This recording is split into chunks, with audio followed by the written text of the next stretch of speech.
Hello and welcome to day 10 of the Book, Business, and Brand Building Summit. Oh my goodness, it's been a marathon and we're not done yet because today I have a very special guest, the founder of the Internet Business Mastery podcast, truly a pioneer in online business, a specialist in helping really create your authentic branding and marketing so you can stand apart from the millions, now billions of people online. With no further ado, please let me introduce Jason Van Orden to the summit. Jason, how are you?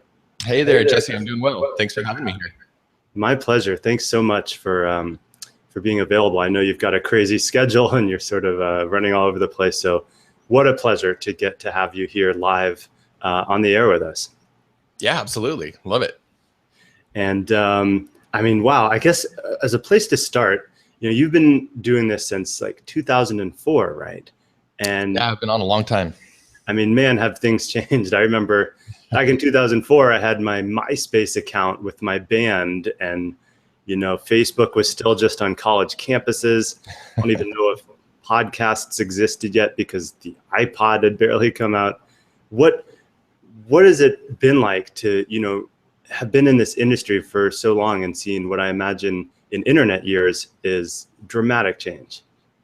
Yeah, I mean, a lot has changed. It's one of the reasons I love being in internet business is because I love learning, I love novelty, I love new things, I love technology, and there's plenty of that to go around on the internet. It's certainly a very disruptive medium, and with disruption comes a lot of opportunity. And so even though I've definitely seen things get way, way, way more crowded online. I mean, for instance, when I started the Internet Business Mastery podcast, we were the very first about internet business, very first podcast. Now there's, 500 at least, maybe 1,000 out there that are about that topic, right? Now that's not to say that all the opportunity is gone. I think that it's simply, if anything, it's just helped improve the state of things, because now you have to be that much more authentic. You have to strive that much more to find your voice. You have to strive that much more to bring something new and not just be another voice in the echo chamber. And I don't say that to discourage anybody, but just to say that, look, if you're willing to, dig deep and find what it is that you have that uniquely to bring to the world, and are willing to experiment and use all the myriad opportunities that are out there and new ones that are sprouting up every day, and experiment with those things, that there is still tons of opportunity. And I'd say even more so than when I got started, still for people to take advantage of, get your voice out there, attract an audience, and do great work in the world. So while, yeah, a lot has changed and it's a lot more crowded, I think it's never better a time to get your brand online. Well, I think that's an encouraging message, and I hope everybody that's watching this really takes that to heart, because on the one hand, we've talked to a couple of people on the summit now that have been in this for a while, and they've all echoed a similar sentiment that back 5, 8, 10 plus years ago, it was a much less crowded field, and therefore sort of perhaps easier to establish your beachhead in this space, but also with increased attention, increased number of total people and voices comes opportunity. How have you envisioned that opportunity opening up for people that maybe just really getting started now and don't have the years and years of history and name recognition that somebody like yourself has? Yeah, so I mean, the good news is there has been a lot of people that have gone before you that have kind of hammered out the path, and there's a lot to learn from those people. And so, there's a lot, you can go and find a lot of people who've had even a track record of 2 or 3 years and learn from the path that they've gone on. Now, the danger that I see is that often people will get, enamored with there's a specific brand or person or guru or expert that they follow and that they see online. And, there's probably a lot that person's doing that's right, and they've worked really hard and built their brand. But if you get too stuck on like, oh, well, I'm just going to copy what they did. I'm just going to, if they are doing a daily podcast, I'm going to do a daily podcast. If they started a Facebook group, I'm going to start a Facebook group. And the problem is that you can never really duplicate their timing. And the truth is there's a lot that we don't know about what they've done or their process, and that often they don't even necessarily know all the factors that have gone into it. So I bring that up to say that definitely learn from those who've gone before you, but I would say find, 2 or 3 people who you really resonate with their values, you resonate with the path that they've taken, the business model that they've established, and then going back to experimentation, finding out what fits for you, with your platform. Maybe it's YouTube, but maybe it's a podcast, maybe it's Periscope, maybe it's Facebook Live, and give yourself a chance to find what's the right fit for you. There are 1,000 ways, 100,000 ways to make money online, to build a brand online. And the truth is, getting rid of any of the unethical stuff, only 3 of 100,000 are maybe not going to work if you just keep, being consistent at it. So, find what is a good fit for you, your audience, your goals. And, if it doesn't feel good to you, just because somebody you admire is doing it doesn't mean that you have to do it as well. There's really no one size fits all answer. And I know we all want that one size fits all answer, but really that's good news because it allows you to find something that's going to feel good to you. So give yourself permission to experiment and find that. I love what you're saying about the fact that even if there's 100,000 ways to make money online, maybe only a small handful of them won't work if you apply the consistency, if you apply the strategy and the work ethic to see it through to completion. And of course, setting aside anything unethical, or what, we're not even covering that stuff here. But I resonate with what you're saying because, when I was getting into this space, I remember coming across Brendan Burchard's videos, and I was so taken aback by his charisma, his on-camera presence. And when I look at some of the initial videos I made, I was like, I was really modeling that style pretty hard, and now, I've more grown into my own authentic voice. And I know that's something that you are really one of the foremost experts in terms of finding that authentic voice. So, and of course you've done so with a podcast and through other channels, but maybe you can help for somebody that's, getting into this space and wants to really be able to communicate from their place of authenticity, irrespective of which platform or which channel they're using. How do you really let that personality come across in an online medium so people feel like they're really getting to know you, or at least the you that you're putting forth for your business and your brand? Right. So that discovery is really an iterative process. So obviously it's like if you were to draw a Venn diagram, your authentic voice needs to have this combination of you and what you enjoy and what's fulfilling to you, because obviously if you're not excited, if you're not creative, if you're not inspired, then your work isn't going to reflect, the kind of energy that, say, somebody like Brendan Burchard has. But then at the same time, obviously, it needs to cross with, well, what does the market want? What does the market need? And what can you bring to the market that gives them value? And that discovery of that right balance of that Venn diagram and where it crosses over only comes from getting in there and doing it. And I think a lot of people get caught up on like, well, until I know what my perfect product is going to be, or until I know what my perfect unique selling proposition is going to be, until I have it all dialed in and I know it's going to land, I don't really want to put myself out there or get started. And it just doesn't work that way. So I would encourage anybody who's just starting out, when you're thinking about your platform or you're thinking about your brand, figure out how to get a feedback loop going. And here's what I mean by that. When I work with clients and I help them find the right platform for them, there's all these criteria that I try to help them hit. And one of them is, does your platform have a really good feedback loop built into it? So for instance, the last time I was starting a new brand where I wanted to experiment with some new ideas and build a following around it, I chose a Facebook group to get started with. Now, I'm not saying that's what you have to do, but that's one good example of where a feedback loop is really readily built into it. Social media is great for this. Sometimes the feedback loop, for instance, is not as quick with, say, when you just start a blog. I mean, blogging is very powerful, but if you're just starting out and you put a blog post on a brand new, fresh WordPress installation and you haven't taken any time to go where the audience already is hanging out online, it's going to be a while until you get that feedback loop where, okay, people are talking back to me. I'm getting some kind of indication of, am I relevant? Am I resonating? Am I offering something unique here that people are reacting to? Instead of getting hung up on like, oh, I'm supposed to have a site and a blog and an email list. And yes, these things are all important. I think what's most important is just like say, look, where would I be excited to go to be consistent? And that's one reason I thought, hey, Facebook would be so easy for me to just throw ideas out there on a daily basis and very quickly get get feedback on it. Whether I'm asking a question, whether I'm writing a short post, whether I'm, asking people to take action on something, and based on what I see happening, in comments and likes and how many people take action, or, whether it just gets crickets or not, this is all information that's really helped. Last year, I also spent about 90 days experimenting with Periscope. And while I ended up putting that aside and it wasn't a long-term part of the platform that I focus on right now, it was hugely valuable in the early stages of something new, because I was able to get on live with 20, 30, sometimes 100 people, and the feedback loop was instantaneous. Those hearts and the comments and people responding to what I was saying. And so I just set a goal for myself. Hey, I'm going to try this out for a few months, and I'm going to be on several times a week. And it was so I could have that consistency and that feedback loop going. So consistency plus that feedback loop really help you to kind of find that voice. And a great analogy of this, I mean, when it comes to artists, performers, I have so much respect for stand-up comedians. I've been a musician in the past, right? And I've written my own music, and I've put CDs out there, and I've gotten on stage. The thing about being a musician is usually, as long as you're not horrible, you'll get on stage, you'll finish a song, and people will applaud, right? They're going to at least give you a polite applause. And so you can feel good about, hey, comedy, there's no faking it. People don't fake their laughs. Like, they immediately laugh, or they don't, or they groan, right?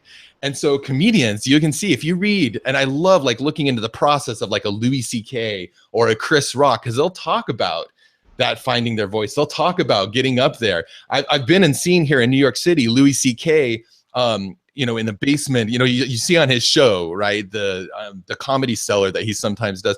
And he was there. It was a total surprise. We went there just to see, you don't know who's going to be there. And all of a sudden they're like, here's Louis C.K. And he was there very specifically because 3 weeks later, he was going on SNL for the season finale. This would have been last year's season finale. And he was testing out material. He had his notepad there, and he was throwing stuff out. And it's very interesting to see the difference between the show he performed for us and the show that he performed, because I watched that finale on Saturday Night Live. And that's how you need to see yourself as a content creator and a brand creator is, are you allowing yourself to lob something out there on Facebook, on Twitter, on whatever, on Periscope, Facebook Live, something where there's consistency and a feedback loop. And that's one of the best things you can do to start finding that voice. I think that's great advice, and it's also so funny because just last weekend I went to see Jim Jeffries at the Aces of Comedy here in Vegas, and I was thinking about something similar at the same time. I was like, I walked in, the show had already started, everybody's laughing. Finally got my seat. Within 30 seconds of tuning in, I was laughing too, and literally for well over an hour, like I was just consistently laughing. The only 1 or 2 minutes I wasn't laughing was when he was setting up the next joke, and I remember thinking in my mind, like, this isn't an accident, Right. And so it's really cool to hear, like, when you went to this smaller venue and it's testing out material, these are people working their craft in different environments. So when you're doing something like here we are, live on a summit, but there's preparation work that goes into it. There's things that go on behind the scene that help you bring that most authentic voice and that experience that people will really resonate with. I think that's really I think that's good advice, and I've joined your Facebook group. I've been sort of lurking a little, but now I hope to get more active after we've gotten to know each other through this interview more. And I think when it comes to, and I can relate to the musician aspect too, it's like you can get on stage, play your guitar, sort of navel gaze, and like unless it's horrible, you're going to get a little bit of this. But right. It is such a more direct feedback loop, and I think people sometimes through the filter of the internet are less reserved with their comments and feedback if they don't like something. So what would you say to somebody that's perhaps hesitant to put themselves out there because they're worried about negative feedback or a negative perception that people may have of them, which I know is for some people a pretty prevalent fear and perhaps even an inhibiting factor for them getting out there in a bigger way. But after you share that, we can touch on what that looks like for somebody that's really showing up as a professional in this, day after day, week after week. So that's a great question because it does hold a lot of people back. Worry about criticism, worry about, well, what are people going to think of this? And sometimes it's simply the worry of crickets, that nobody will respond. And, frankly, that's going to happen sometimes. you know, I've talked to a number of really, really popular bloggers, and they talk about how, you know, in the end it is consistency, and you have to kind of remove yourself from the outcome, because sometimes they'll pour themselves into this blog post that they just think is going to be awesome, and that's the one that gets a mild response, and then all of a sudden something that they just at the last minute whipped off turns out to be their hit, right? A blog post that goes viral or something. And so you just have to keep showing up, keep going to bat. So how do you get over that fear? If the secret is consistent, frequent, deliberate action and putting yourself out there, your voice out there, how do you ensure your prolificity? How do you ensure that you show up and not give into that fear or that resistance of, oh no, what are people going to say?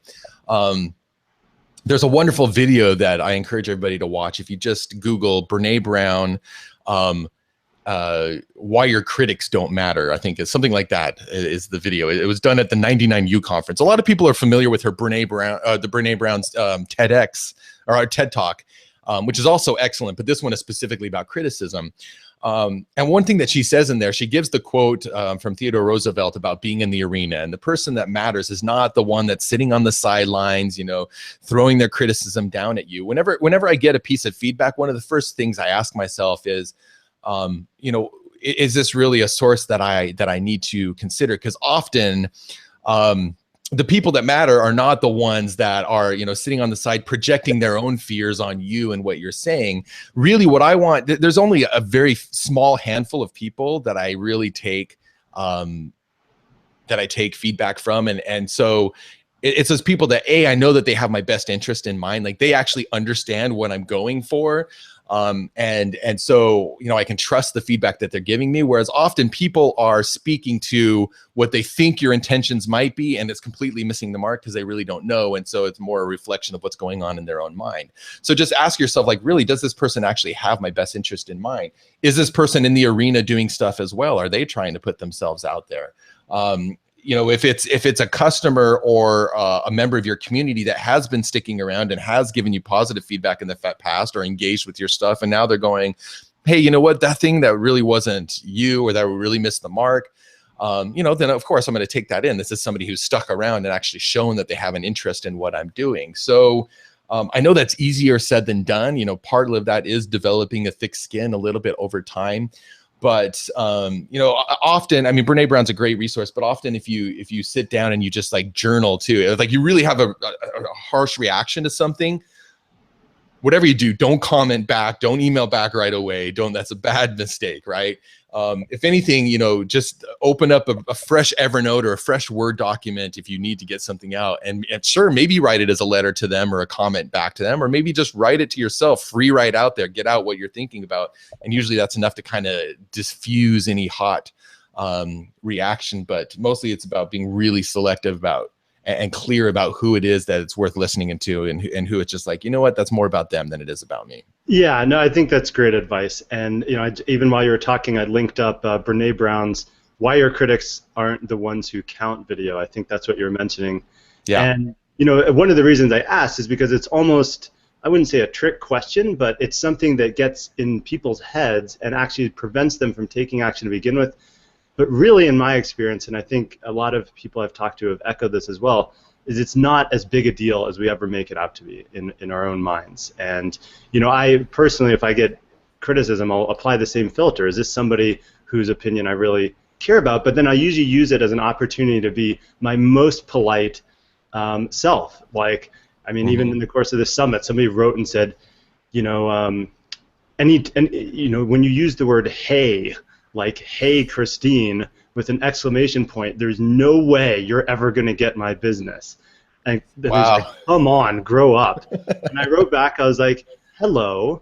And Christine's not her real name. I'm just saying that. And I said, hello, Christine. Well, I'm very sorry that you aren't getting value out of the summit. Look, I'll do you the favor of just removing you from my database entirely, and I hope you find something else out there that serves you. And then, like, doing that instead of getting into a flame war.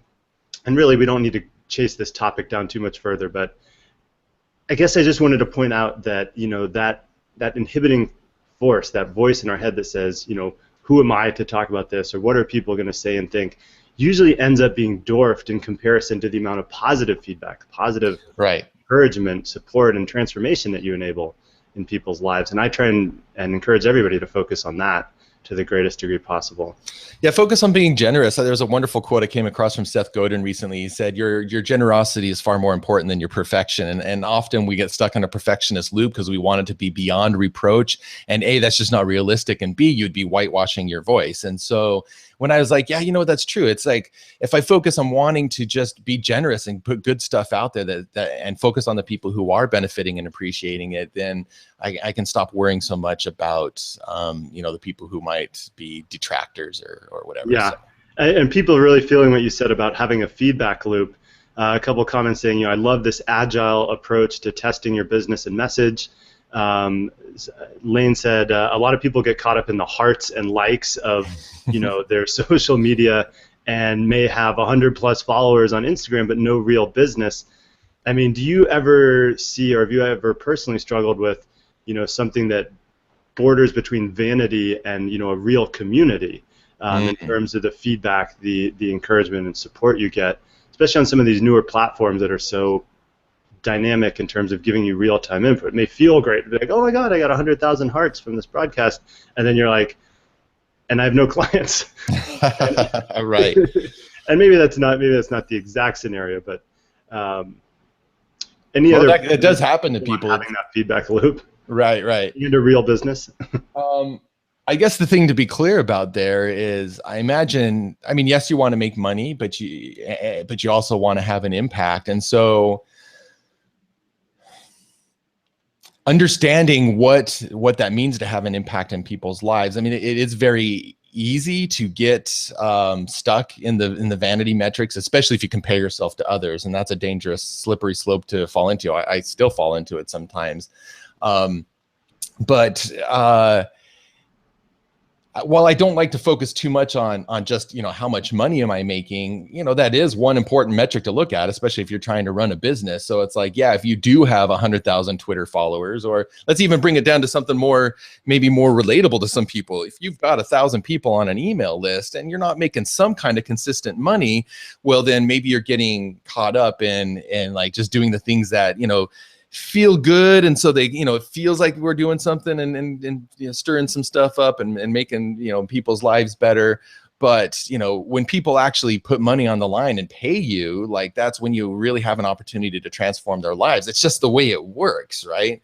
When people invest in something, they're going to value it more, and your ideas and your work has value to it. And by you not valuing it, then that means you're actually sending out this message out there, maybe even subconsciously or unconsciously, that your work doesn't have value. So having those couple metrics, money being one of them, of like, okay, how do I know if I am actually making an impact here and not just stroking my own ego, is important. And any business owner needs to have their dashboard of metrics that they look at. How many new opt-ins am I getting? How many new sales am I getting? How many new leads am I getting? And these kinds of things, so that you do have some of that hard check against whether or not you're leading towards the outcomes that you ultimately started your business to have.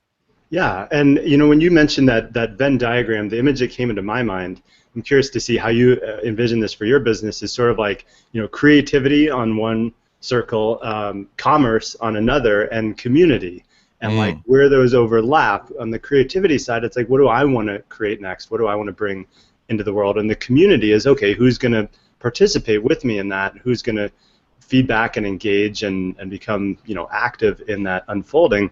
Then the commerce is, where does that become monetized? Because I think there's always a sliding scale at which point in the relationship you actually ask somebody to commit with their dollars. And I mean, the way that I've sort of envisioned it is like, even over the course of this summit, giving away free resource for authors, a sales page template, and then hosting live interviews with people that some of whom are very busy and have a lot going on.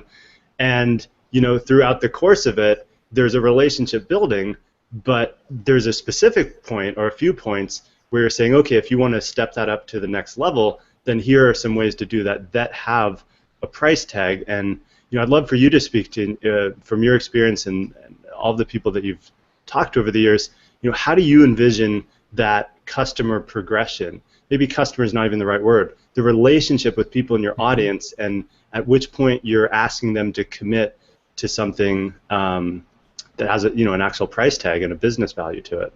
Right. Yeah. This is a great topic, and I would say, I mean, this is worth writing down. Your number one responsibility as a business owner, as an expert, as an influencer, is to maximize what I call LTI. Okay, so write that down, LTI. Now, often, if you get into sales and marketing and business, you might eventually hear something called lifetime value, LTV, and this is similar, but I like calling it LTI, and it has a double meaning. Your responsibility is to maximize LTI, lifetime income, and lifetime impact per customer. Okay. And that is a continuum. So essentially what that's saying is, over the lifetime that somebody enters your world as a customer, as somebody who follows you, and you know what, that might be a week, it might be several years. I have people who have paid me multiple, whoops, knocked something over, multiple thousands of dollars over, you know, the last 10 years. Like, they've literally followed my podcast that long and have paid money. And then I have people who, you know, they've just, you know, they came and they went because there wasn't the right fit, or they got the bit that they needed, right? So it really ends up being this continuum. And so when you understand that, your job then is to understand that just because somebody, you know, a successful outcome for every customer is going to vary very greatly. Okay, there's so many variables in their lives about what they need right now, what they're ready for right now, what they can get from you, and it's not an indicator of you and your value. It's not an indicator of them and how ready or how worthy they were. It's just that, you know, it might, you know, them coming in and hearing one thing on your podcast that shifts their trajectory, it gives them a thought, and even if it comes back 5 years later or not, that might be a successful outcome. Or them signing up for your first product, and then a month later your second product, and then a few months later a bigger product, and even a bigger product, that might be maximum value and you know, income and impact. So you know, you're going to have those customers who you know, the maximum LTI is measured in years and multiple thousands of dollars, because that's what they needed and that was the value you were able to deliver to them. And then some of them, it's going to be measured in days or weeks, and maybe even, you know, smaller amounts of money. But if you build your content platform, if you build your marketing systems, and if you build your offerings, okay, your offerings, everything from, you should have stuff that's, you know, easy for people to sample, not just your free content, but, you know, maybe lower priced products and things.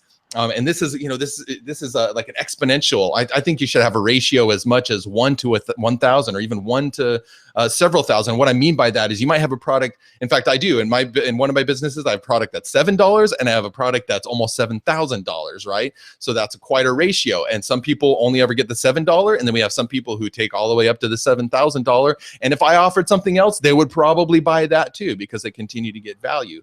And if you just make your system such that people can kind of self-select, and it's kind of this joint partnership of you finding the right place on that continuum of that LTI, where they land over the lifetime of being a customer with you, then you've done your job. And so that's my encouragement for everybody, is to focus on that as a metric and build everything around maximizing LTI for every person that comes into your world. No, I love that. Thanks for sharing that. And I put that in with the chat. LTI, lifetime income, and lifetime impact, the two very important metrics to track. And, you know, as you were talking, Jason, I was just reflecting on my own experience. Like with publishing, it's such a joy to have, you know, be able to do the creative work and partner with authors. But then once the book is done, it's still a cumulative business asset, in the sense that we have a royalty and ongoing interest in those books. So it cements that relationship beyond just that one project. So for people that are out there, especially the authors and the entrepreneurs, you know, this is especially pertinent for you, because you have an entry-level product with your book. Maybe it's, you know, an $8.99 Kindle, or a $15 paperback, or even a $20 audiobook.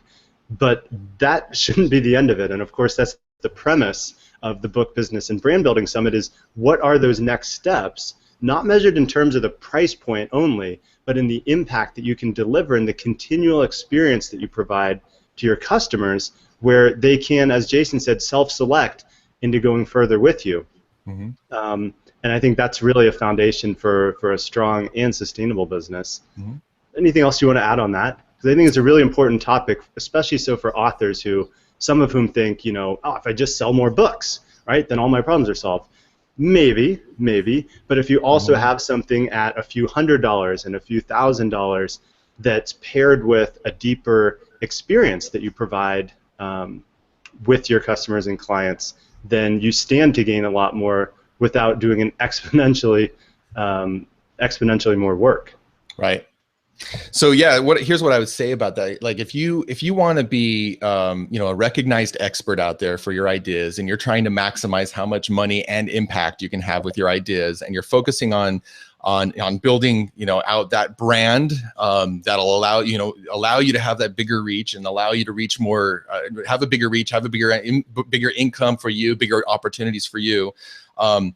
There are 4 different areas of your brand and LTI. And let me just share really quickly how LTI relates to each of them. So the first area of your brand is the positioning, and positioning simply has to do with like, where do you sit in the market? Who do you do your best work with? Ultimately, how does the market perceive you? Positioning happens in the minds of the people that you're trying to reach. And so it's being very specific about who you can do your best work with and how you compare to the other options available to that person, such that they go, yeah, I'm going to follow your stuff as opposed to somebody else because I resonate, you're more relevant, or whatever it might be.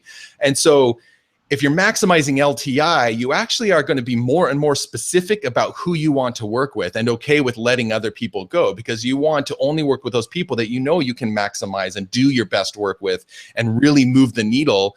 And it's not that nobody else can benefit from your stuff, but they may just come and enjoy your podcast, and that's okay. And if they're not ready yet to work with you and spend the money that you want to charge, or they haven't done the prerequisites that you would like in order to work with you, or for whatever reason they're just not the right fit, that you're okay with that and you're very clear about where you sit in the market. So that's positioning as it relates to maximizing LTI. Platform is another one. So with your platform, that's all the channels that you use to communicate with the market, to attract and build an audience, to develop a relationship with them, and then obviously call them to action, whether that is to implement what you teach or even to buy what you offer at times. So there, to maximize your LTI, it's about putting content out there that communicates that positioning in a way that is authentic and fits well for you, and also that gets those people who are the ideal fit to raise their hand and go, oh yeah, okay, that positioning resonates with me. Here I am. How do I follow you? Okay, great. I'm going to opt in to. So they're starting to self-select, opting into your email list, subscribing to your podcast. You're giving. Once you've communicated your position to the market, the people who fit that, you're giving them a way to kind of give that permission to go, hey, let's start a relationship here. So that's how LTI relates to platform.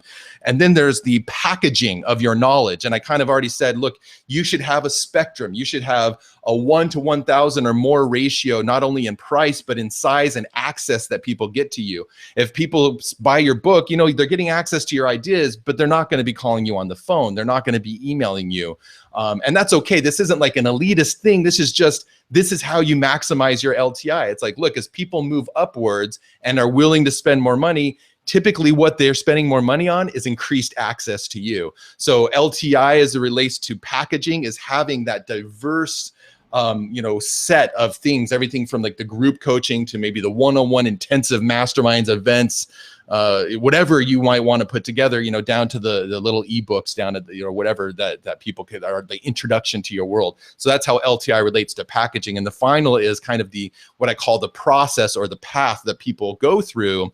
And the internet is wonderful because it allows you to automate this process so well. And what I mean by that is the process of somebody moving through your world might be like, they find your book, it's given to them, they see it at the bookstore, they find it on Amazon through a promotion, whatever, they come across your book, they read it, they like it, and hopefully that book gives them a way to find more. And in fact, I think if you're doing it right, your book encourages them to get onto your email list, because that's where you can really start fostering that relationship in a powerful way. So that's like the beginning of the process. And now through emails, you're able to have automated systems following up with them. And that based on, if they came from this book as opposed to that book, they're probably ideally getting different emails from you, because they've kind of indicated, what they're most interested in, what's most on their mind right now. Or if they found such and such blog post and they opted in at the bottom of that, well, that tells you something about, well, that blog post tells me about what they're interested in versus this blog post. So you're kind of allowing them to have a choose your own adventure experience depending on where they came from. Then you're taking them on a journey through automated emails and then eventually putting an offer in front of them. The first offer you put in front of them should be related to whatever it is, from where they came, whatever book or blog post or ad or campaign.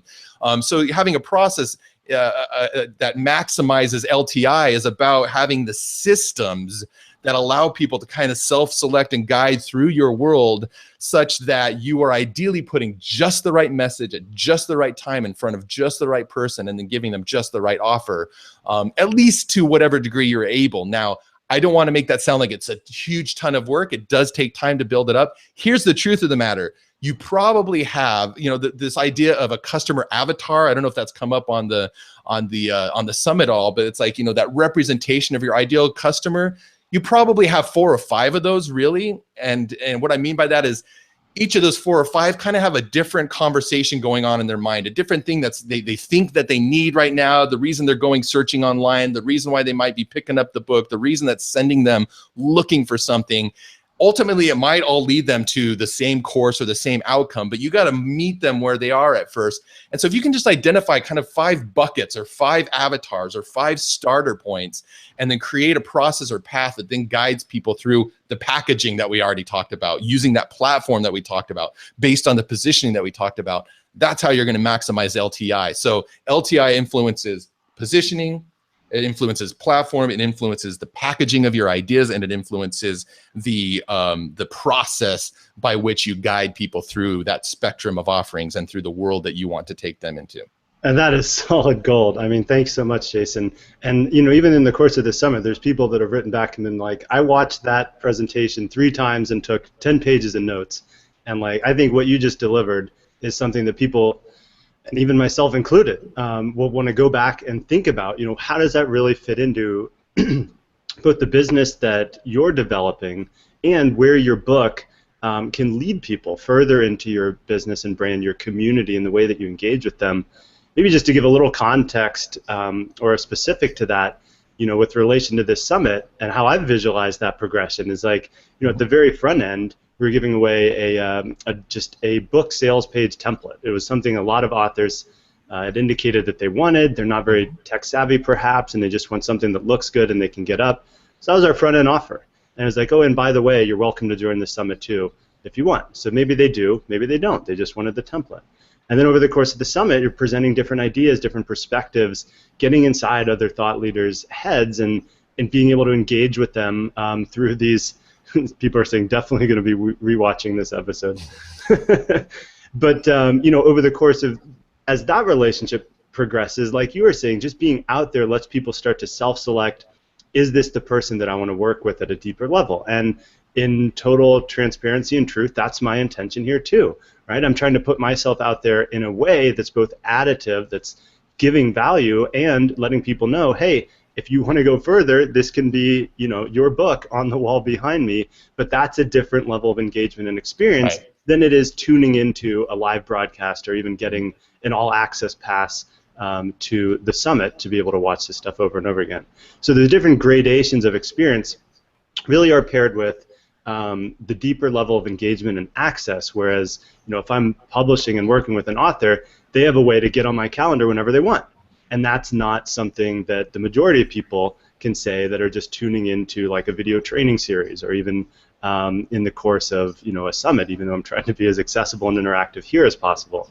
But I think what you're saying is both extremely valuable, and I wanted to give that context to people that are watching this as well. And maybe I want to shift gears a little bit because I know that you've said something to the effect that the story that's inside of you ends up being one of your greatest assets for changing the world and impacting people's lives. And either from your own personal experience or from the numerous guests that you've had the opportunity to interview on the Internet Business Mastery podcast, are there any really standout stories that still stick with you to this day? Maybe they even took place years ago, but the extent that somebody's story resonated with you, or your own personal story that has resonated with somebody else that you'd want to share, to give some color to this discussion of relationship building through story and authentic branding. Yeah, absolutely.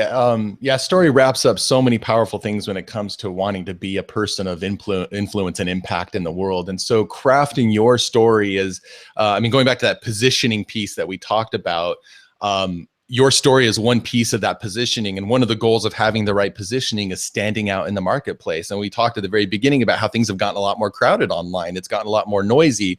And so you have to be that much more relevant and that much more resonant and that much more unique in order to stand out. Well, the good news is, I mean, as trite as it sounds, it's like, look, there's only one you in the world, right? And your combination of experiences, your combination of expertise, your combination of ideas, think of yourself as a lens for knowledge, shining it for a specific audience to help them in a specific way with specific problems. Human knowledge is doubling at a rate of once every year. And to compare that with when the Gutenberg press came out in like the 15th century, back then it took after the press was invented, it took 250 years to double human knowledge. So you can see exponential growth of human knowledge. So why do I bring that up? Well, this is why I'm so passionate about helping people become what I call the self-made influencer. The world absolutely needs more self-made influencers, because all of that knowledge is worthless without people to recombine it in interesting ways and focus it through a unique lens. And you are that lens, and your story is a very important part of that. So every superhero has an origin story, like how they got their powers, what it is that kind of threw them into that journey of being a hero, how they're trying to find redemption or whatever, or get back home, or so Star Wars is a classic example of a story that we see, the hero's journey and things like that. So kind of learning what your own journey is and then sharing that in the way in the world helps you to be resonant and relevant and unique, because your journey is going to be different than anybody else's. An example of one story from somebody who was a client of mine many years ago that started a podcast. She came to me and said, I'd like to start a podcast because she was a mother. She had one child. And then with her second child at the middle of her pregnancy, her doctor said, look, I don't want to worry you or anything, but if you want this pregnancy to go full term, you need to go home and go to bed and stay in bed for the next 3 or 4 months. And so basically she was put on bed rest. Now, as you can imagine, a woman in that position, I'm not a woman, I've never been pregnant, but I can imagine that's pretty difficult to have to just stay in bed when you've already got one child, you've got your job, and you've got all these other things on your mind, and your doctor saying, don't get out of bed or else this pregnancy might not be viable in the end. That's a lot of stress.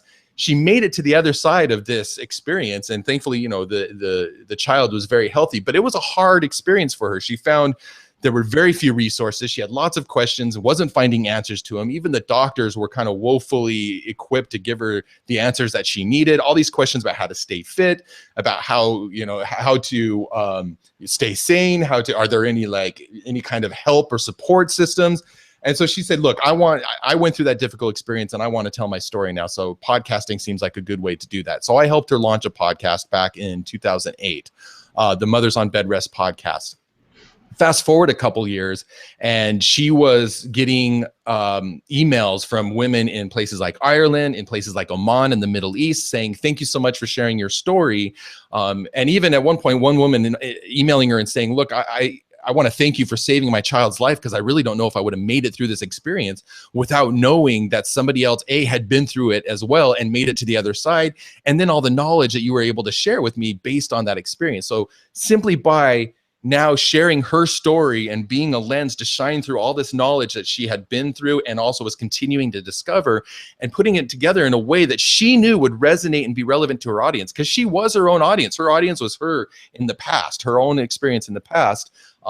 She's been able to now be on stage with other medical professionals and participate in research and be published in journals and be a voice for something that's very meaningful and important to her.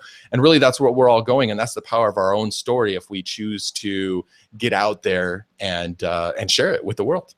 And I think that's a very inspirational story. And I think there's sort of an auxiliary lesson there. When you said Mothers on Bed Rest podcast, my first thought is, okay, now there's a narrowly defined niche topic, right? It's positioning. And great positioning if you're a mother on bed rest.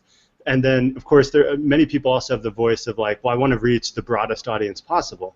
But what I hear you saying, and what I've also seen prove true in many different cases, is that by really focusing on a very well-defined, narrow, but perhaps very deep segment of the market, you can really move the needle for people and resonate with them in a way that perhaps is more difficult to do if you have a broadly applicable topic, and maybe this is apropos because like internet business mastery could mean so many things, whereas Mothers on Bed Rest podcast can't really mean too many things.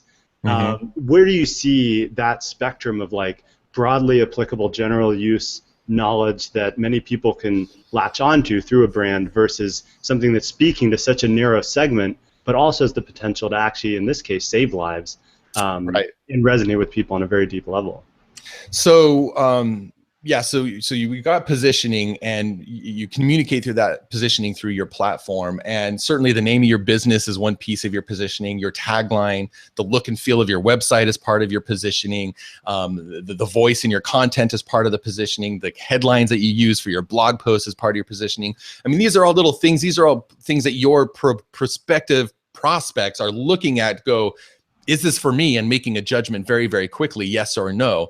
And I've used the words resonant and relevant and unique several times because that's really what is important in that mix of positioning. Now, I would want to clarify that you can't depend on the title of your business to communicate all of your positioning. Like, that's a lot to put on one set of words. In her case, she came up with something that worked. Mama's on bed rest. In most cases, you're going to have a title and a tagline, or an ad, or maybe an entire blog post, title that'll. And that's why I said, look, that's why in the end you kind of end up having these 5 entry avatars, because you're going to write blog posts for each of them and be hyper specific. Even though Internet Business Mastery might be the name of one of my businesses, of course, we're going to, one of the ways we hook people in is by talking about how in the world do you find a good niche for your business, because a lot of people are worried about that. Right now, it doesn't mean that we call ourselves like the niche selection mastery secrets or whatever, right? However, I do want to make something clear. Internet Business Mastery, we do have a very specific positioning, and early on we decided we are for people who are stuck in a cubicle, who are looking to get out. They're looking at entrepreneurship as a way to get out of the cubicle. They think the internet is a great place for them to start a business.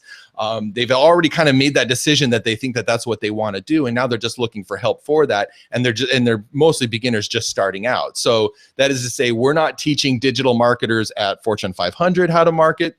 I'm sure some of those listen to our show. They're not our specific target market for our programs, right? But we are very clear about who we want to reach. And in fact, it is a past version of ourselves, because we were in that very same position, a dozen plus years ago, stuck in a cubicle trying to get out through internet business. So, your positioning is a combination of all these things, and you want to be cognizant, and your target audience is in fact, probably one of the first things you got to decide about your positioning. And yes, that should be very, very narrow, but then there's a lot of ways that you kind of communicate and flag that audience to pull them in and have them self-select if they are a fit for your positioning. Absolutely, and maybe I should backtrack. I wasn't trying to say Internet Business Mastery is a broad, unfocused brand. It's very much the case that that somebody that is either in a job that they don't like or wants to have the freedom, somebody that's looking at online business and as Internet Business Mastery, I think, is the key word. Like, how do I really achieve mastery in this? And I think you touched on something else, Jason, that's really important, which is, oh my gosh, almost losing my train of thought around it, but like that you created something that you wish existed a few years before, or many years before. And I see that as a recurring theme, and maybe it's something you can speak to if people are wondering, like, which niche should I go into, which area should I focus on, who is my audience. I've encouraged people oftentimes to think, well, what do you wish existed 2 to 3 years ago that would have really helped shorten your learning curve to get where you are now? Is there anything you want to say to expand on that? Because it's certainly the catalyst behind creating Lifestyle Entrepreneurs Press. After working with 2 different publishers, I was like, I have a vision for the publishing company I wish I found, and I'm going to create it. And I've seen many other people go through an experience, go through their progression in an industry and a line of business, and say, there's something missing here, and I wish I knew about it years ago because it would have helped me so much more. And then they go on to create it, and it helps a ton of people. So would you like to expand on that subject at all? Yeah, so like I already kind of indicated, that's one of the big things that hangs people up is kind of like, well, what is my idea? What is my thing? What is my niche? What is my target audience? And I also said earlier, a lot of people get hung up on feeling like, well, I got it before I can really get out there. I got to know what is the product I'm going to sell, and they get really they think, well, I got to invent a better mousetrap before I am going to have positioning in the market. And I tell people all they need to get started really is just to know very specifically who their target audience is. Audience is where it starts. You got to know who that is that you want to help, who you know you can do your best work with. You know that your unique combination of value that you can bring to the world and the needs and desires that that audience have cross over really nicely in that Venn diagram, and that you can pinpoint right in there. And typically I encourage people to choose one of two types of audiences. Either it's the past version of yourself, which I've already talked about. So this woman, the Mama's on Bed Rest, Darlene, it was a past version of herself from a few years before. With Internet Business Mastery, it's a past version of ourself that we're speaking to. And so it's very easy for us to understand and resonate with and speak to that in telling our own story.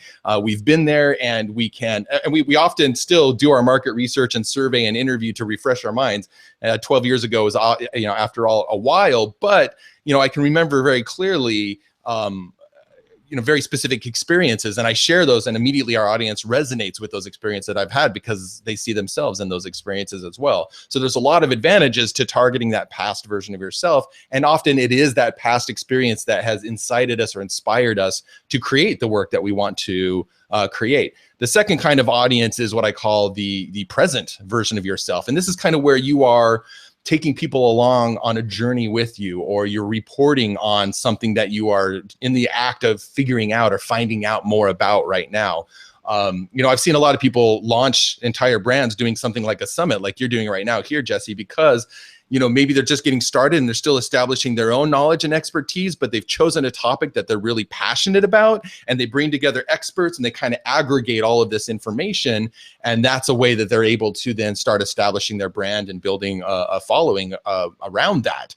So, if for maybe because you're fed up with the stuff you've done in the past, or you just don't think that there's anything, there that really, inspires you to create something, well, then ask yourself, well, what am I really curious about right now? What would I love and be driven on a daily basis to learn about it, experiment with it, and report on, good or bad, what it is that I'm doing. And there's a lot of, I've seen this with clients of mine with amateur photographers who are like, hey, I'm getting pretty good at this. Maybe I can actually pay for my hobby by going out and figuring out how to take senior photos and family photos and wedding photos. And as I discover how to start this little like amateur pro photography business, I'm going to share with people online how I did that, because I know other people like me want to do that as well. So there's lots of great examples of, hey, come along with me on this journey, and I'm going to share with you good or bad. And people love, you might be thinking, well, why would they listen to me when they could go listen to somebody else who's been doing it for years? You know what? Some people are just going to resonate with you more because you're in there and doing it. And sometimes when you've been away from that beginner stance for too long, people have a hard time relating with you. You actually look like somebody who, when you've been doing it forever, it's hard to see themselves in you. And it's really important for people to go, look, you're just like me. You're doing it. I can do it too. And they love that. And I've seen people develop very profitable brands around targeting an audience that's themselves right now going on a journey that they're sharing. I think that's some of the best advice on the summit so far, really, because I think there's a common misconception where people see this whole spectrum of like, here's an absolute beginner and here's the top of the field, right? So here's somebody thinking of starting a business, and then there's like Richard Branson.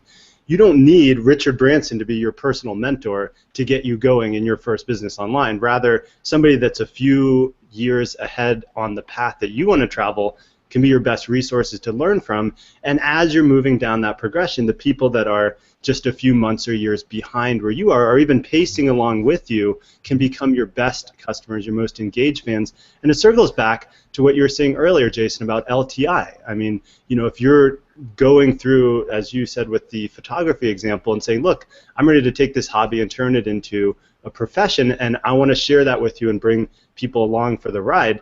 Talk about a perfect entree to a lifetime relationship.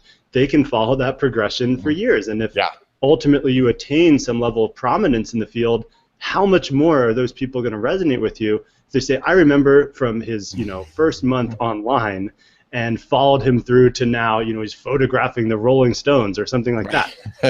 Yeah. If you still allow that same level of access, then people are gonna love on you, right? Right. So I think that hopefully makes it seem more accessible to people out there watching this and lowers the bar a little bit for the expectation you have to have of yourself to really get started and build a community, an audience, ultimately a customer base around your ideas. And it's the perfect extension from your book. A lot of people here are authors, and a lot of them are wondering, how do I sell more books?